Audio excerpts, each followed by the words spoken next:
નમસ્કાર મિત્રો, સ્વાગત છે આપણી ચેનલ એજ્યુકેશન ટીમ સુરતની અંદર। અને વિદ્યાર્થી મિત્રો, આજે આપણે વાત કરવાના છીએ કે મેરિટ 2 હવે ટૂંક જ સમયમાં બહાર પડવાનું છે, એટલે કે આજ અથવા કાલની અંદર મેરિટ 2 બહાર પડી જશે।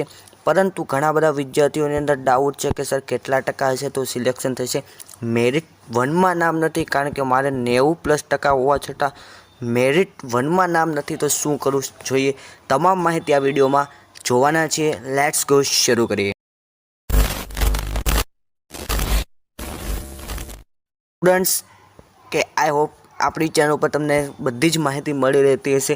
સાથે સાથે વિદ્યાર્થી મિત્રો, તમારે સરકારી ભરતી છે, GDS ભરતી છે, તમામ માહિતી માટે આપણી ચેનલને લાઇક, શેર અને સબસ્ક્રાઈબ કરવાનું ભૂલશો નહીં। અને બીજી વાત છે કે જો તમને કંઈ પણ ડાઉટ હોય તો આપણે નીચે અહીં ડિસ્ક્રિપ્શન બોક્સમાં એક વોટ્સઅપ ગ્રુપની લિંક આપી છે, વોટ્સઅપ ગ્રુપમાં તમારે જોઈન થઈ જવાનું છે। ત્યાં હું તમને ચોક્કસ જવાબ આપીશ, ઓકે? કમેન્ટ પણ કરી શકો છો। તો સ્ટુડન્ટ્સ, મેરિટ 2 છે વિદ્યાર્થીઓ મિત્રો, તો તમે જોશો મેરિટ 2 હવે માત્ર ને માત્ર આજ અથવા કાલના દિવસ, એટલે માત્ર 2-3 દિવસમાં બહાર પડી જવાનું છે। વાત કરીએ સ્ટુડન્ટ કે OBC કેટેગરી છે, ત્યારબાદ SC ST કેટેગરી છે, ઓકે, અને ત્યારબાદ EWS કેટેગરી છે।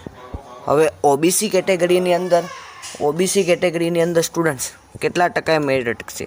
તો એમાં વાત કરીએ તો 86% સુધીનો ચાન્સ લાગી શકશે।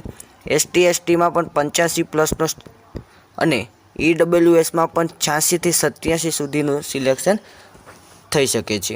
બીજી વાત કરીએ તો PWD કેટેગરીની વાત, તો એમાં સારામાં સારું છે કે 75+ હશે એમાં સિલેક્શન થશે, કારણ કે એનું મેરિટ ખૂબ જ લો હોય છે।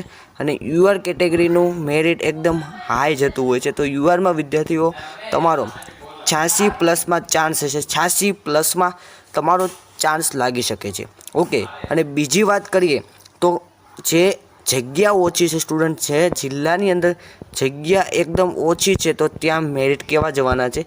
એકદમ હાઈ જશે, ઓકે। અને જે જગ્યા વધુ છે ત્યાં વિદ્યાર્થીઓ મેરિટ આ વર્ષે ખૂબ જ સારું રહ્યું છે। તો જગ્યા ઓછી છે ના હાઈ, અને જગ્યા વધુ છે ત્યાં મેરિટ ખૂબ જ લો જશે। આ એક બેનિફિટ છે સ્ટુડન્ટ્સ માટે, સારામાં સારી એવું કહી શકાય છે। બીજી વાત કરીએ તો તમામ અપડેટ્સ માટે આપણી ચેનલને લાઇક, શેર અને સબસ્ક્રાઈબ કરી દો, અને કમેન્ટ કરો, વોટ્સઅપ ગ્રુપમાં જોઈન થઈ શકો છો। મળીએ છીએ નવા વિડીયો સાથે, નવા ટોપિક સાથે। ત્યાં સુધી જય હિન્દ, જય ભારત।